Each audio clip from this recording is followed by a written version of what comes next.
Bonjour à tous, ici Lynn, votre animatrice. Bienvenue à l'émission Un jour à la fois, une émission dédiée au mouvement des alcooliques anonymes. Les alcooliques anonymes sont une association de personnes qui partagent entre elles leur expérience, leur force et leur espoir dans le but de résoudre leurs problèmes communs et d'aider d'autres alcooliques à se rétablir.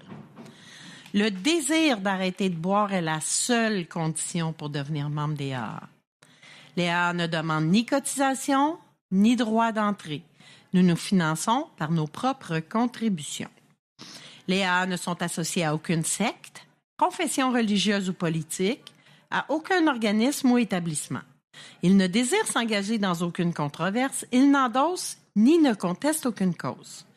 Notre but premier est de demeurer abstinent et d'aider d'autres alcooliques à le devenir. Alors aujourd'hui, j'ai oublié de dire, nous enregistrons en direct du congrès de la Rive-Sud aujourd'hui. Alors, on est dans une belle ambiance. Et nous recevons, comme à chaque semaine, un invité membre des AA qui vient nous parler de sa vie, des difficultés de son passé et de son expérience actuelle de rétablissement. Bonjour Eva. Bonjour. Je vais te laisser la parole tout de suite. Tu peux commencer à nous raconter ton histoire. Donc bonjour à tous. J'ai découvert le mouvement en juillet 2023. Et je n'avais je m'attendais pas du tout à vivre ce que je vis actuellement. En juillet 2023, je suis rentrée en thérapie à la maison Jean Lapointe et j'y suis restée 3 semaines. Et c'est vraiment pendant cette thérapie que j'ai découvert l'existence des AA. Mais j'ai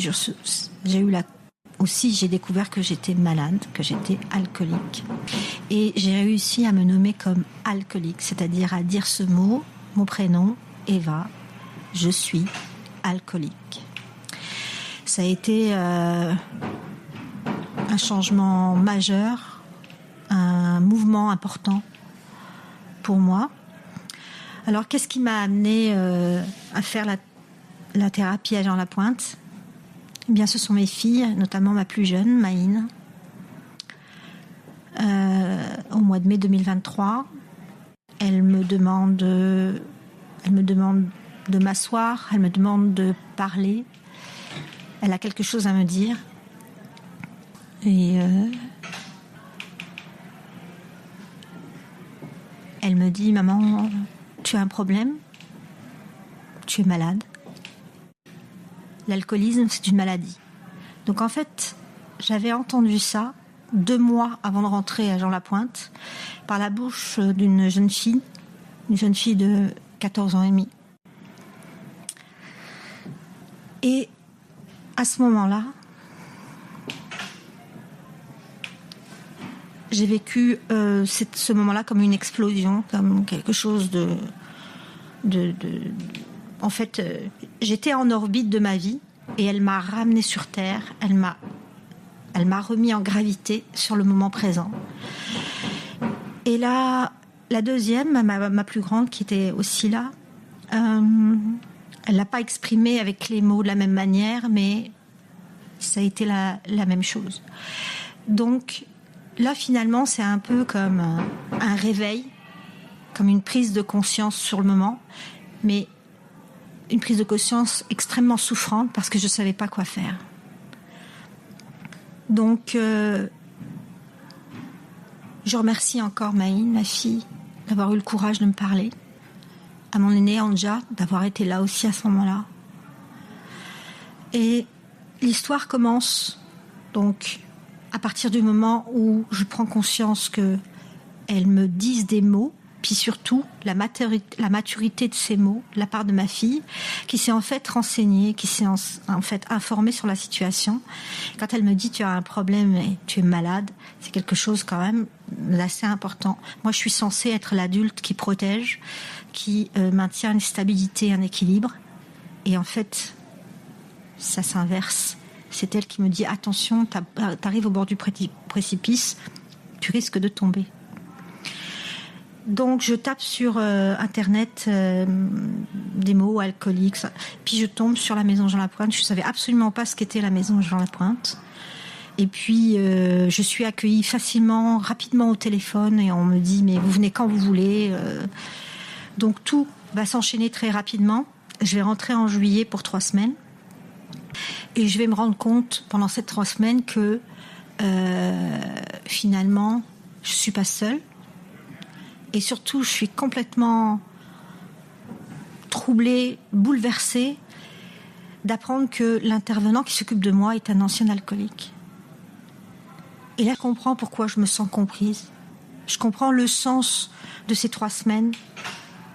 Et le contact aussi avec des gens qui sont revenus en thérapie, qui sont tombés, qui sont relevés, me donne un exemple de, ok, moi qui ai tendance à être dans la compétition et dans le résultat, je rentre à la Maison Jean Lapointe pour moi-même, bien sûr, un peu aussi pour mes enfants, mais c'est d'abord pour moi-même. Et là, je comprends que, attention, tu ne dois pas avoir d'attente, si ce n'est te connecter à ce qui se passe ici à Jean Lapointe. Tu te coupes de ton quotidien, de ce qui a fait que tu t'es tombé, entre guillemets, et tu laisses venir et t'acceptes un jour à la fois le programme pendant 3 semaines.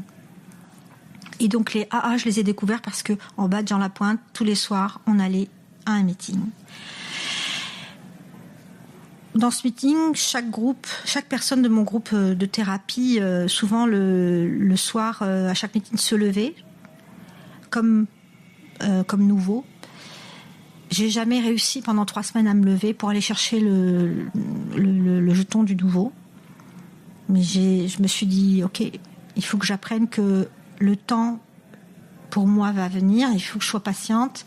Et quand ça va se présenter, ça va se présenter. Donc c'était une forme de lâcher-prise que j'ai commencé à travailler, entre guillemets.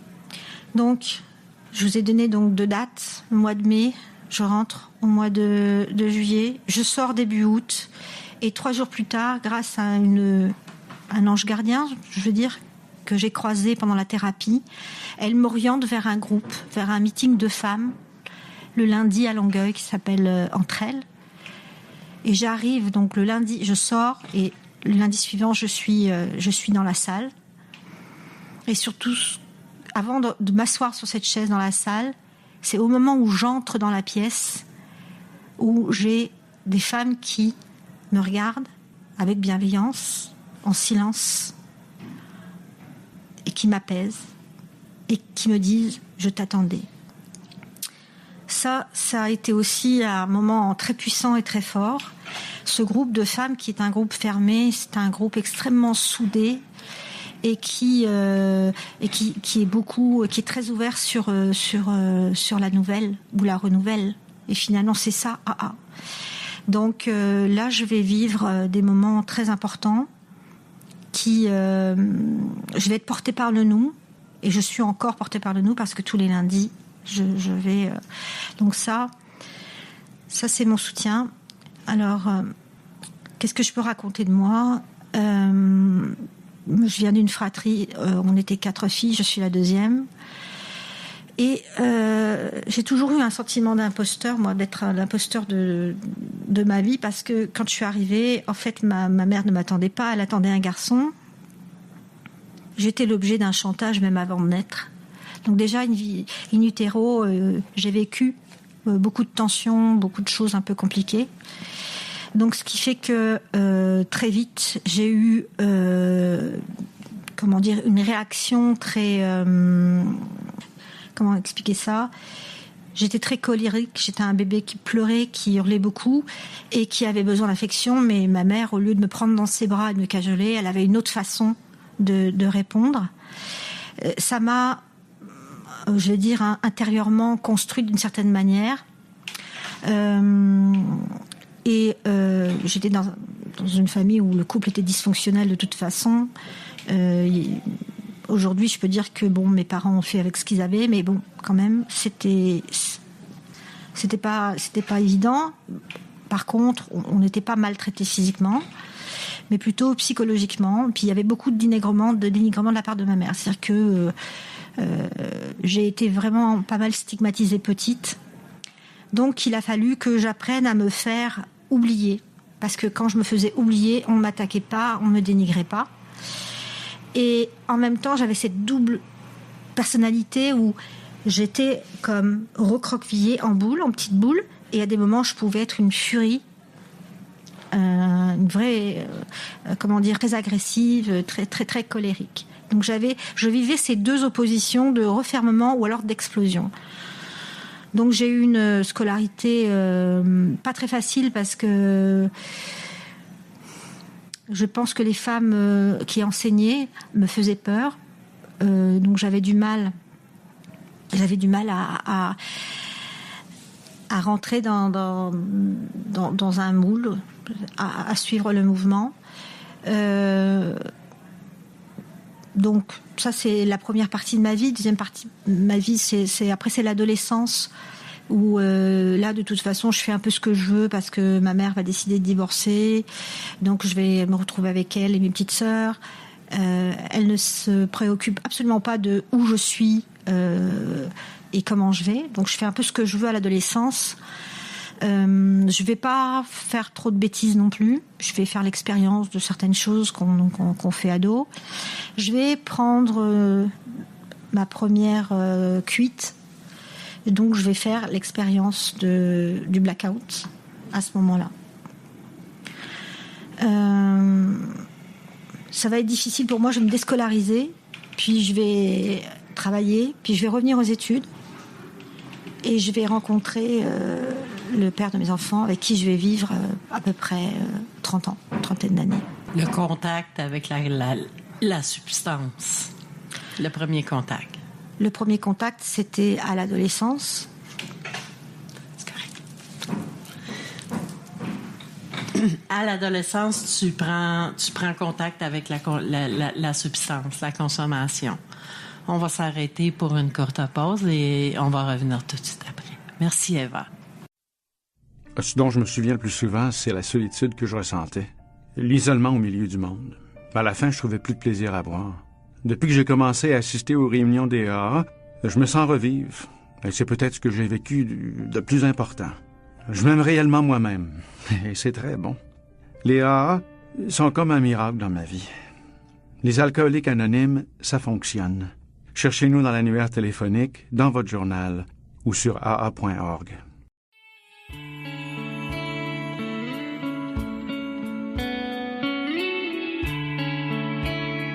Ici Lynn, votre animatrice, en compagnie de notre invitée d'aujourd'hui, Eva. Nous sommes de retour à l'émission Un jour à la fois. Je vais maintenant vous lire un court texte inspiré de la littérature AA, aujourd'hui tiré du livre Réflexions quotidiennes. C'est la page 102, datée du 3 avril, et le titre c'est « Accepter d'être humain ». Nous avons finalement compris que nous devions faire notre inventaire à nous, pas celui de l'autre. Nous avons donc honnêtement reconnu nos torts et nous nous sommes disposés à les redresser. C'est tiré des Réflexions de Bill, page 222. Comment se fait-il que l'alcoolique soit si peu disposé à accepter ses responsabilités? Avant, je buvais à cause de ce que les autres me faisaient. Mais chez les AA, on m'a dit de chercher à voir quels étaient mes torts. Quel avait été mon rôle dans toutes ces histoires? Une fois que j'ai eu simplement accepté ma part de responsabilité, il m'a été possible de jeter tout cela sur le papier et de constater que je n'étais après tout qu'un être humain.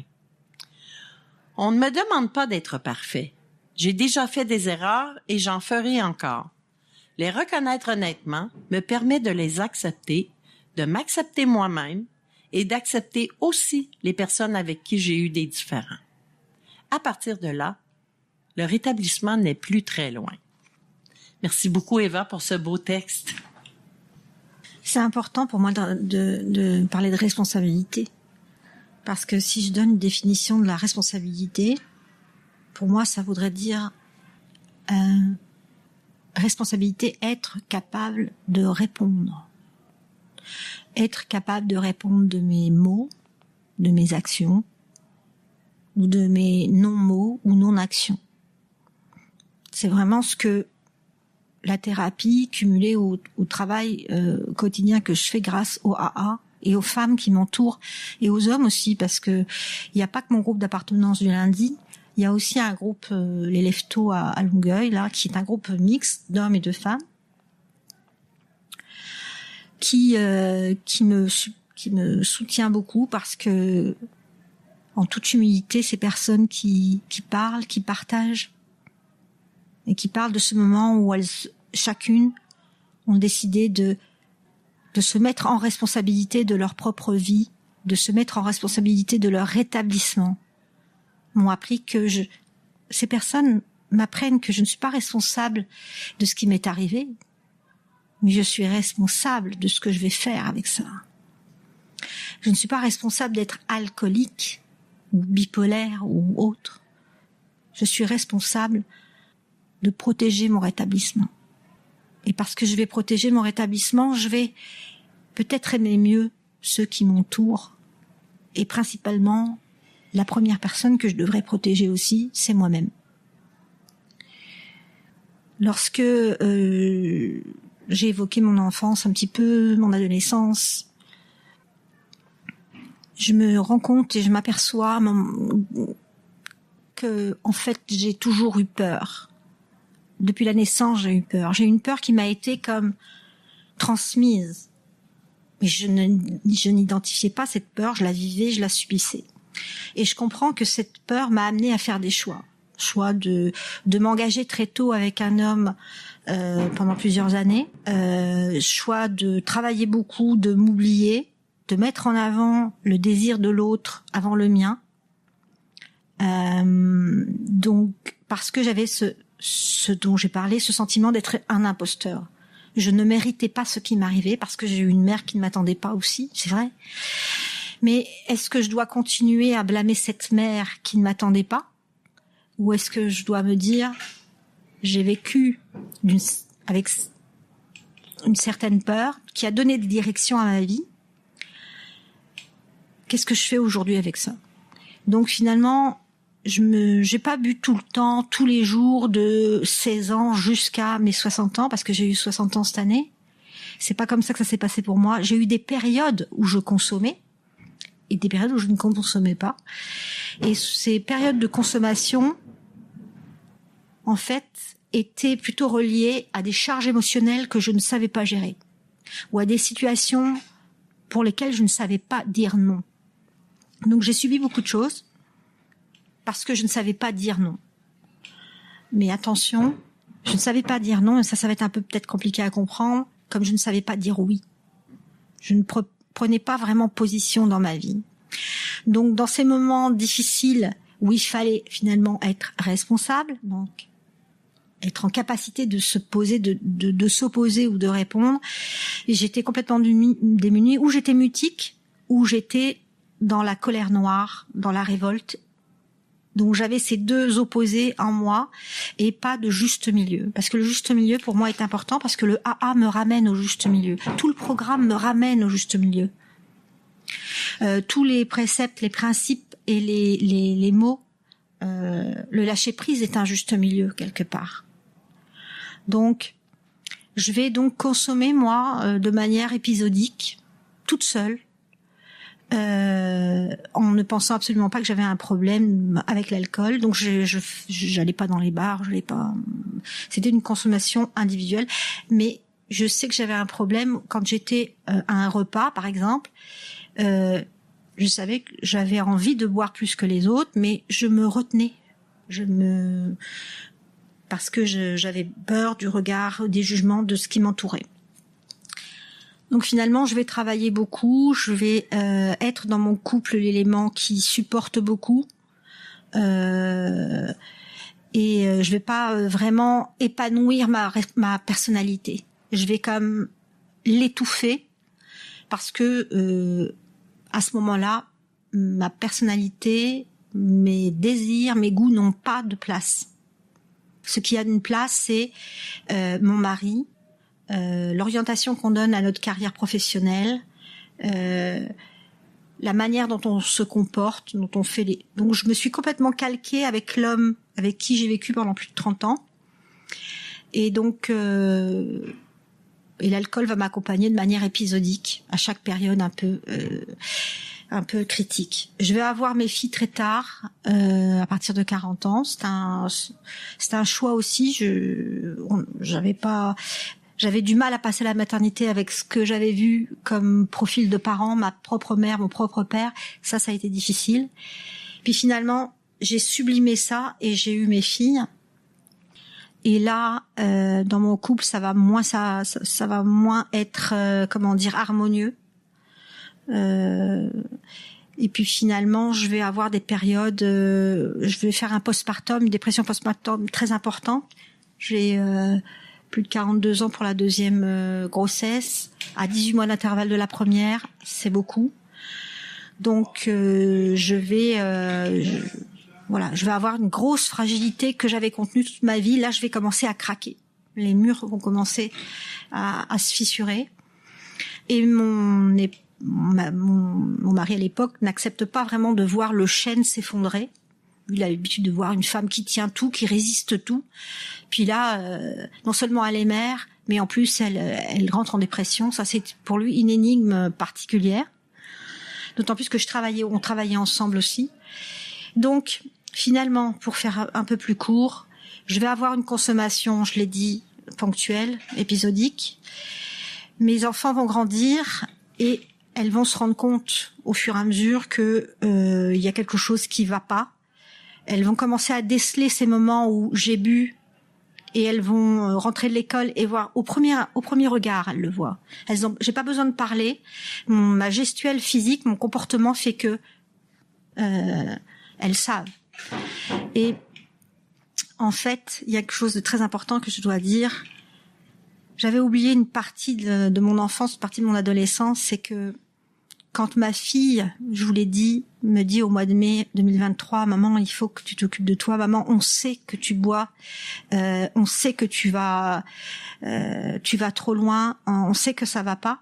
À ce moment-là, j'ai un flashback. J'ai 10 ou 11 ans à l'époque. Ma mère est tombée des escaliers. Mon père la ramasse et lui crie dessus. Elle était complètement ivre. Imaginez, j'avais complètement oublié ça. Ma mère divorce. On est dans sa maison avec elle. Je rentre de l'école. Elle est rentrée du travail et elle est déjà en train de boire. Donc là, j'ai comme un flashback et je me dis mais ma mère buvait et je l'ai complètement zappé. Donc je prends conscience que moi aussi je suis dysfonctionnelle.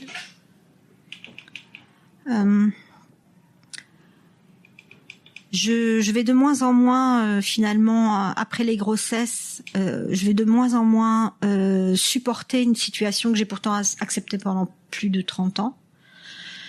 Et puis c'est pas le bas-fond, mais la période qui va quand même s'accélérer, c'est qu'en 2016, je réalise que mon mari a une liaison depuis plus de 2 ans avec une femme beaucoup plus jeune. Et puis là, ça va être la descente pour moi parce que j'accepte pas la situation, mais en même temps, je la supporte pas. Enfin, je veux divorcer, mais en même temps, je veux pas exploser mon couple. Donc, je vais boire. Je vais boire beaucoup. Je vais prendre des médicaments, beaucoup de médicaments. Mais je vais vouloir me soigner entre parallèles. Donc, je vais voir mon médecin pour lui expliquer que je dors plus, tout ça. Puis finalement, à l'époque, c'est en 2016, il va me dire, parce que je vais devoir raconter à ce médecin des choses que j'avais jamais dites de ma vie. Et lui va me dire, mais je vais parler de ma consommation d'alcool épisodique, mes mouvements d'humeur, c'est haut, c'est bas.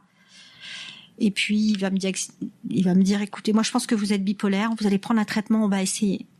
Donc là, prochaine étape de ma vie, cette séparation, et puis ce diagnostic qui tombe. Et qui va une période que je vais vivre jusqu'en 2023, la période où je vais prendre conscience grâce à mes enfants qu'il faut que je fasse quelque chose. On va s'arrêter de nouveau pour une courte pause. Merci Eva. On revient tout de suite. Je me sentais seule, angoissée, agressive, et je m'apitoyais sur mon sort. Je voulais juste mourir. C'est pourquoi je continuais à boire. Personne n'aurait pu vivre un tel cauchemar. Puis j'ai assisté pour la première fois à une réunion des AA. À mesure qu'elle se racontait, j'ai découvert que toutes ces personnes avaient connu le même enfer. Je n'étais donc pas la seule. Elles m'ont aidé à cesser de boire et m'ont redonné le goût de vivre. Les alcooliques anonymes, ça fonctionne. Cherchez-nous dans l'annuaire téléphonique, dans votre journal ou sur aa.org.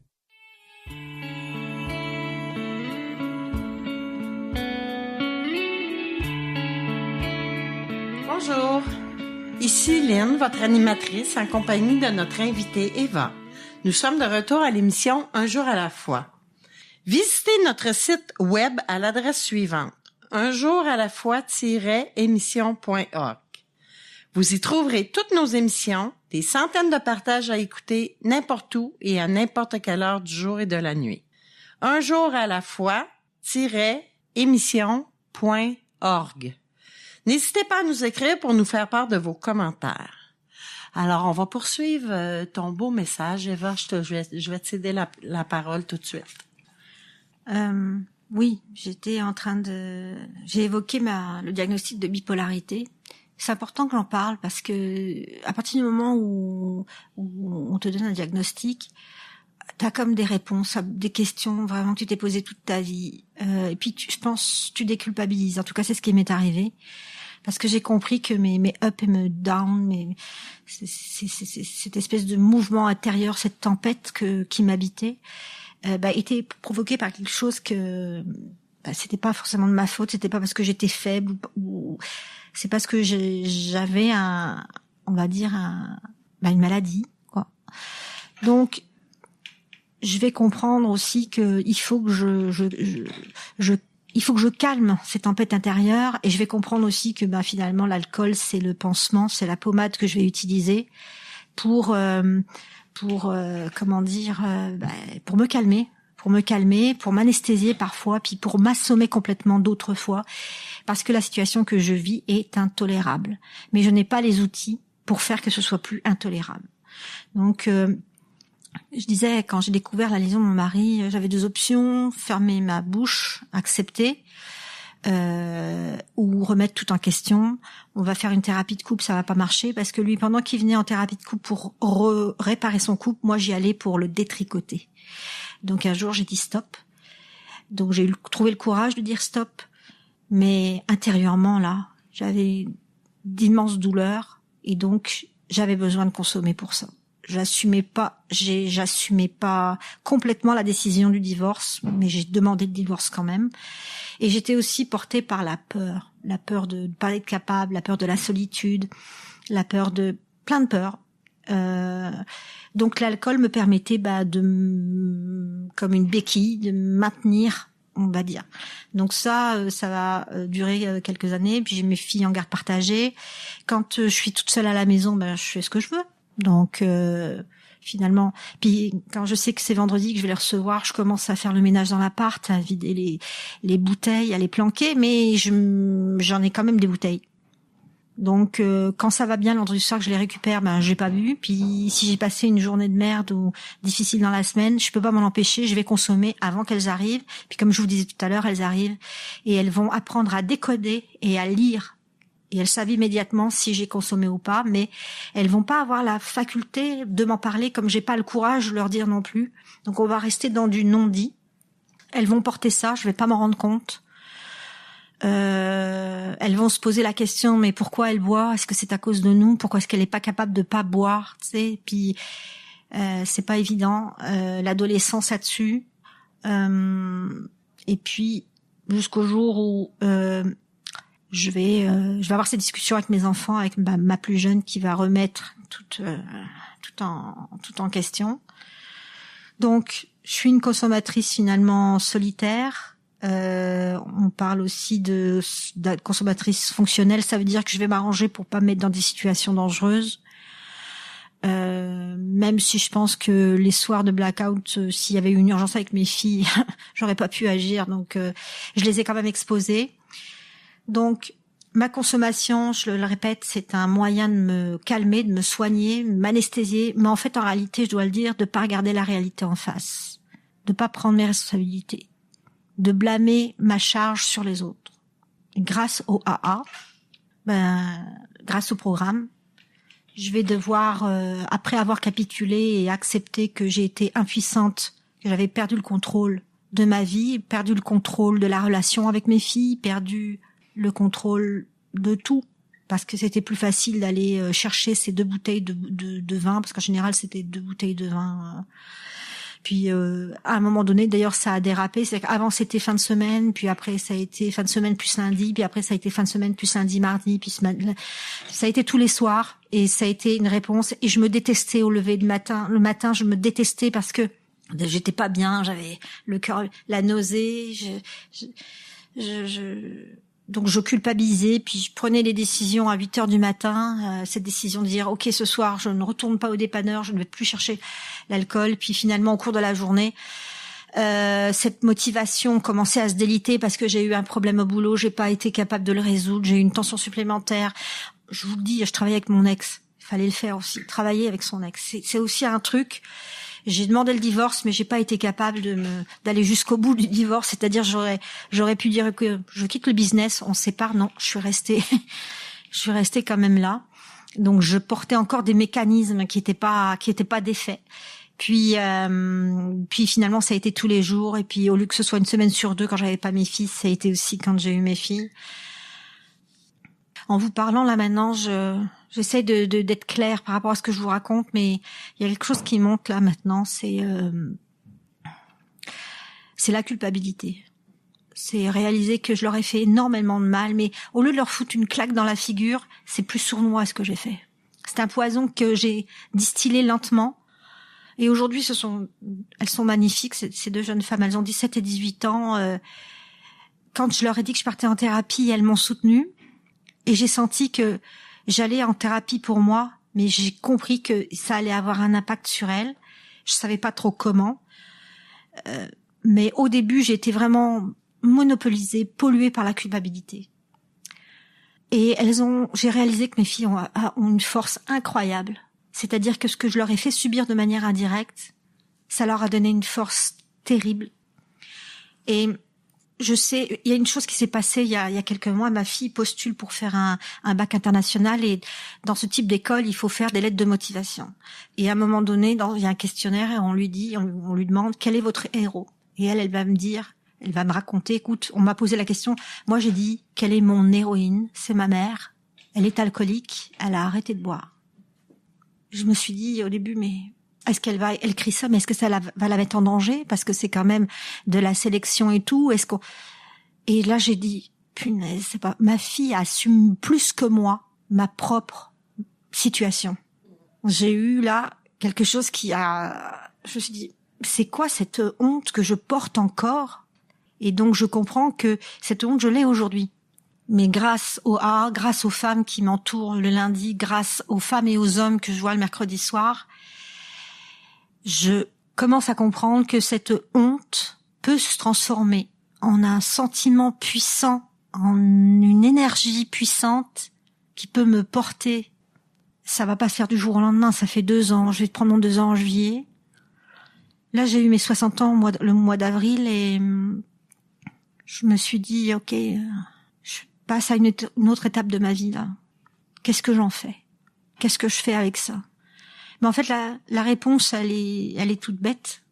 Dans la mesure où je suis dans ce programme, dans cette adhésion, dans ce mouvement du nous, je sais que quand je vais pas bien, parce que je parlerai pas de mon quotidien, j'ai plus ou moins certaines difficultés, parce que ma vie ne s'est pas transformée en paradis parce que j'ai arrêté de boire. On le sait tous. Mais à la différence de avant, où j'allais chercher une bouteille pour compenser, je suis en train de vivre effectivement ce miracle. J'ai pas eu soif, mais je reste prudente. Je m'expose pas non plus. Je reste prudente. Je reste sur une forme de réserve. Mais ce que je veux dire, c'est que là, je suis arrivée hier, parce que j'ai eu une blessure assez grave depuis le mois de janvier, qui m'a mis en arrêt de travail, qui m'a immobilisée. Puis ça aussi, ça m'apprend beaucoup. Une blessure qui t'immobilise. Physiquement, tu peux plus bouger. Moi qui ai l'habitude de pas m'écouter, d'aller... donc, si j'avais pas eu les AA, le programme pendant cette période d'immobilisation, mais qu'est-ce que j'aurais pu faire? Et là, je veux parler de la puissance des écrits, parce que j'ai relu beaucoup.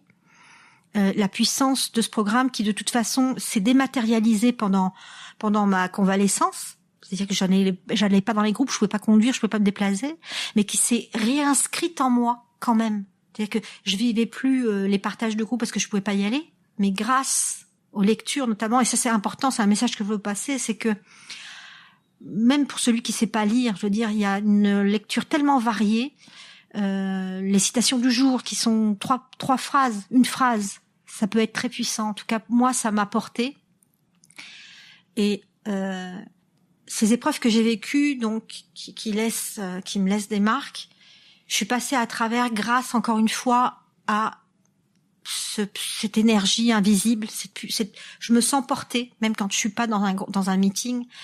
Et là, vendredi, hier, quand je suis venue, bon, malgré la fatigue, la douleur, instantanément, dès les premiers instants où je suis allée vers mes sœurs et mes frères AA, où je me suis assise dans la salle pour écouter un partage, la magie s'opère et quelque chose de plus fort et de très fort me porte et me réconforte. Oui, la belle énergie d'Alcooliques Anonymes. Moi aussi, je vis ça. Ça fait plusieurs années. Ça s'en va jamais. C'est magnifique. On va s'arrêter pour une courte pause et on revient tout de suite après pour le dernier segment. Merci, Eva. Si ton univers est contrôlé par l'alcool, il y a de l'espoir. Nous sommes les AA, des alcooliques qui aident d'autres alcooliques à devenir abstinents depuis plus de 70 ans. Nous sommes dans l'annuaire, dans le journal local ou sur l'Internet au aa.org. Les alcooliques anonymes.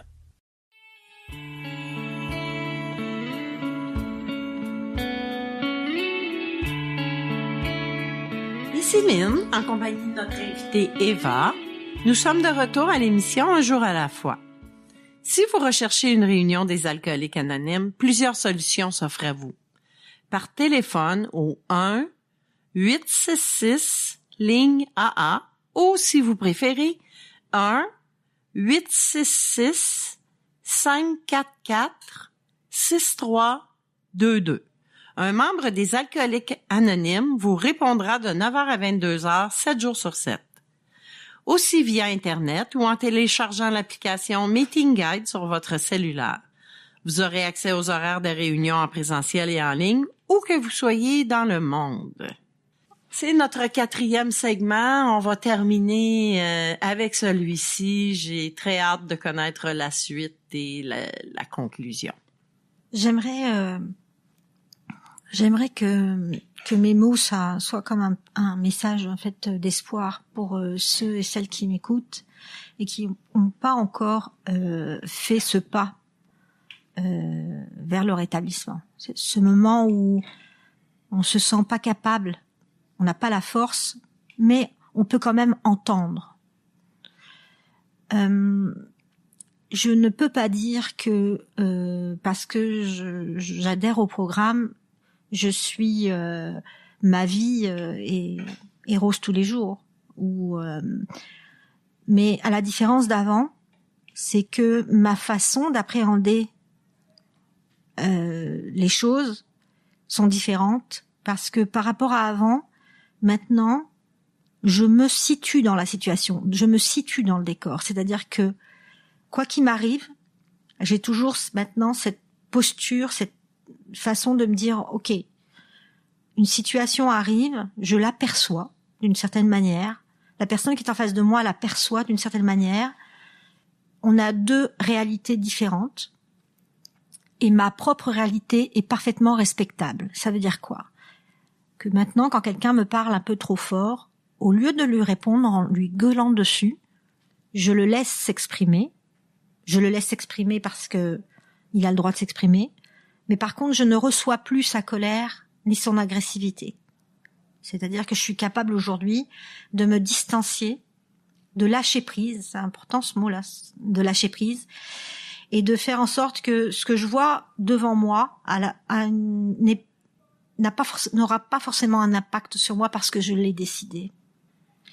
Donc, aujourd'hui, au lieu d'être dans la réaction de ce qui se passe autour de moi, je suis plus dans l'observation.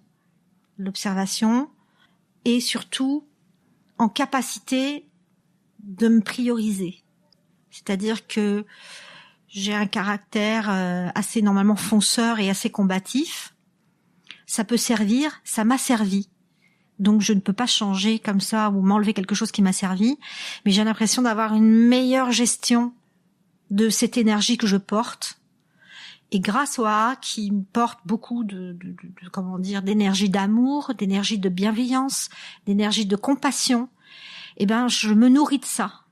Et comment expliquer? C'est comme si je m'adoucissais. C'est ça que je vis aujourd'hui, c'est ça que je ressens. Et dans les moments de désespoir ou de détresse, parce que j'en ai des moments de désespoir et détresse, c'est sûr. Maintenant, je commence tout doucement, après 2 ans, à m'orienter vers une forme de spiritualité. Je savais pas du tout ce que c'était la spiritualité avant que je rencontre Léa. C'est sûr qu'il y a ce mot Dieu ou ce mot, cette puissance supérieure, et c'est une entité que je peux créer pour moi-même, que je peux imaginer. Ça peut être n'importe quoi, le soleil, une personne disparue. Là, je suis en train, au bout de 2 ans, de commencer à découvrir ce qu'est cette espèce de puits, cette source. Pour moi, c'est comme une source à laquelle je peux me connecter pour vivre les moments présents qui sont douloureux, mais aussi et surtout pour vivre les moments de bonheur. C'est-à-dire que le miracle que je vis, c'est que je répète encore, grâce à mes sœurs et à mes frères AA, je les appelle comme ça parce que c'est une confraternité de toute façon. On a un élément consanguin, nous tous. Et c'est ce qui nous réunit, c'est ce qui nous rassemble. C'est une énergie, une puissance qui me traverse, qui me porte. Et là, je suis en train de développer ça. Et surtout, donc je disais, même dans les moments de bonheur, aujourd'hui, j'arrive à l'accepter. Des petits moments tout simples, des moments de simple, de simplicité. J'arrive à l'accueillir et à l'accumuler comme une pile, à pomper ça et à le porter. C'est important parce que savoir accepter les bons moments et passer à travers, savoir accepter les moments difficiles et passer à travers, c'est aussi important. Cette conscience d'être là, d'être bien. Alors je dis pas que je suis tombée en amour avec moi, c'est pas encore le cas. Genre j'ai du chemin. Mais en tout cas, je commence tout doucement à me faire ma propre place dans ma propre vie. C'est dingue de vous dire ça. Je me fais une place dans ma propre vie. Et ça, pour moi, c'est du rétablissement. C'est ce qui me permet, c'est ce qui me permet d'être là aujourd'hui. Je pense que avant, j'aurais eu très peur de parler dans un micro de choses aussi intimes. Mais en fait, ça me fait du bien là. Je suis en train de vivre un moment où je restitue quelque chose qu'on m'a donné et je suis traversée par cette énergie là en ce moment, en vous parlant, et j'espère, en tout cas, que ce que je dis quelque part, ça puisse peut-être aider ou déclencher quelque chose qui ferait du bien. En tout cas, j'espère que ça peut servir à ça. Parce que la parole, j'ai été considérée comme une grande communicante toute ma vie, mais en fait, je n'ai jamais communiqué que des façades, que des conneries, que des choses qui étaient formatées pour paraître bien. Et aujourd'hui, à maintenant 60 ans, j'apprends à communiquer, mais plutôt à dire le vrai. Et dire le vrai, c'est pas forcément parler tout le temps, c'est parfois aussi mettre des moments de silence. Parce que le silence, parfois, est plus parlant que certains mots. Ça, c'est parce que j'ai appris ça avec vous, parce que quand je vais dans un meeting, que je m'assois et que j'écoute, je rentre dans un moment de silence qui devient à un moment donné, quelque chose de puissant et de fort qui va me porter. C'est un peu la magie, le miracle de ces moments que je vis dans les meetings.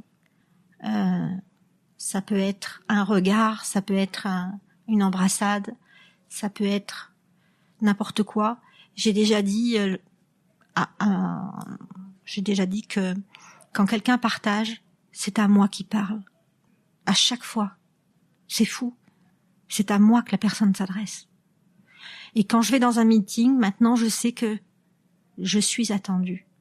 Je vous l'ai dit, le premier meeting du lundi, quand je suis arrivée dans ce groupe de femmes, ces femmes qui me connaissaient pas du tout m'ont regardée, elles m'ont souri et elles m'ont dit « Je t'attendais ». Donc, c'est plein de petites choses qui se mettent entre elles et puis qui deviennent pour moi une fondation, la fondation de mon rétablissement. C'est comme ça que ça fonctionne pour moi. C'est que tout ce que je viens collecter, tout ce que je viens vivre au sein des AA, c'est un espèce de ciment fondateur que je vis vraiment là, en ce moment. Et ce qui me permet, comme je disais, dans les moments les plus difficiles, de pas m'arracher, de rester encore ancré dans ma vie, ancré, dans ma vie, parce que finalement, c'est aujourd'hui que je prends conscience que je suis la personne ressource. C'est-à-dire que oui, autour de moi, il y a des gens merveilleux qui viennent me nourrir, me porter, mais la seule et unique personne ressource, la première en tout cas, c'est moi.